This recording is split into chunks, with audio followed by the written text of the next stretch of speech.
Assalamualaikum warahmatullahi taala wabarakatuh. Salam sejahtera, salam kasih sayang dari Tok Abah. Hari ini 3 hari bulan Julai, bermula PKPD, Perintah Kawalan Pergerakan yang diperketatkan. Lockdown dalam lockdown. Di Selangor ni almost semua mukim dan daerah dan juga di beberapa tempat yang lain. Ini adalah ekoran daripada pengumuman yang dibuat oleh Menteri Ismail Sabri beberapa hari yang lalu mengenai pelaksanaan PKPD ini. Dan sebenarnya pelaksanaan PKPD ini bukanlah suatu yang mengejutkan.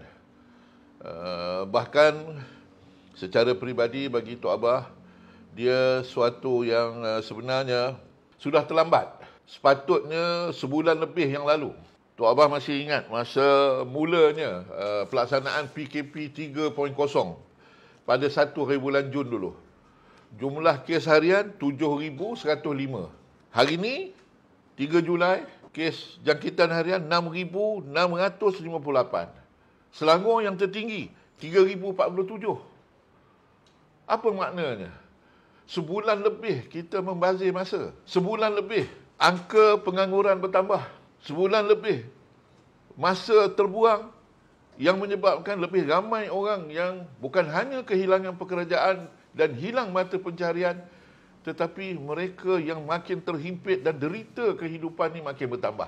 Angka peningkatan bunuh diri makin meningkat. Isu kesihatan mental jadi isu pandemik dalam pandemik. Semua ini kerana apa?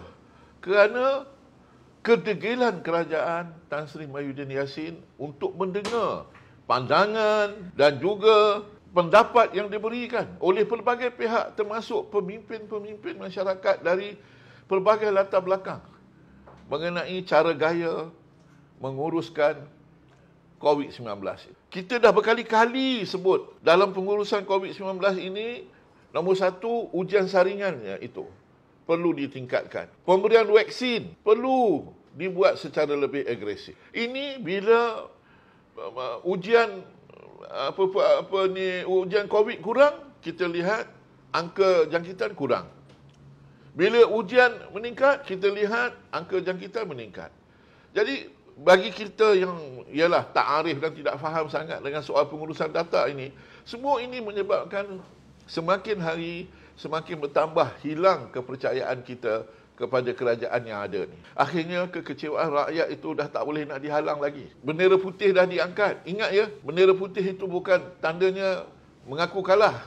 Bendera putih itu membawa maksud bahawa kami perlukan pertolongan. Kami sudah selama ni terbiar, terseksa kehidupan. Anak-anak di rumah nak makan. Kehidupan perlu terus diteruskan. Sebab itu bagi Tok Abah, Tan Sri Mahyudin Yassin tidak ada banyak pilihan. Kalau dah sampai tercirit-birit, itu pun satu hal lagi. Belum pernahlah Tok Abah dengar kan, Prime Minister Office keluar kenyataan. Selalunya kalau keluar kenyataan pun ialah Perdana Menteri tak sihat. Ini sampai disebut kena dahlia. Rakyat yang dah tercirit-birit berapa lama ni, takkanlah kamu tak faham. Sebab itu bagi Tok Abah, it's time. Dah sampai masa kita dah bersabar lama dah. Kita dah bagi peluang lama dah pada Tan Sri Mahyudin Yassin. Tok Abah fikir kalau masih ada lagi lah saki baki maruah pada diri Tan Sri, Tok Abah rasa Tan Sri Mahyudin berundur je lah. Kembalikan semula kuasa pemerintahan ini kepada Parlimen. Ke bawah duli yang di-Pertuan Agong dah 3 kali tau. 3 kali menurunkan titah. 3 kali dah turunkan titah. Takkan tak faham lagi. Tak ada dah boleh guna alasan dah. Tak jangan duk berselindung lah di sebalik peguam negara, menteri dan juga macam-macam alasan lagi. Parlimen perlu bersidang dengan segera. Dan setelah desakan yang begitu tinggi, barulah kita dengar katanya minggu depan baru nak bincang, Kabinet baru nak bincang untuk segera membukakan Parlimen. Mengapa Parlimen perlu dibuka segera? Supaya kita kena bagi peluang 220 orang, tolak 2 yang dah meninggal, 220 yang masih ada di Dewan Rakyat itu bersidang dan kembali memberikan pandangan mereka, memberikan buah fikiran mereka, kerana bagi Tok Abah, suasana negara sekarang ini perlu diselamatkan dengan segera.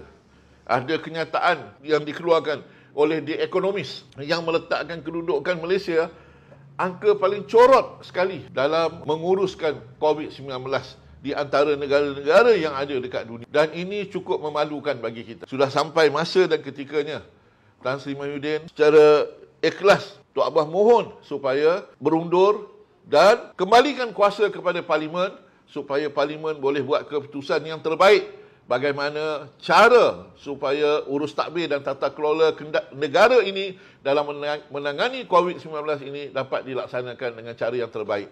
Itu saja yang Tok Abah nak sampaikan. Wabillahi taufiq wa hidayah. Assalamualaikum warahmatullahi taala wabarakatuh.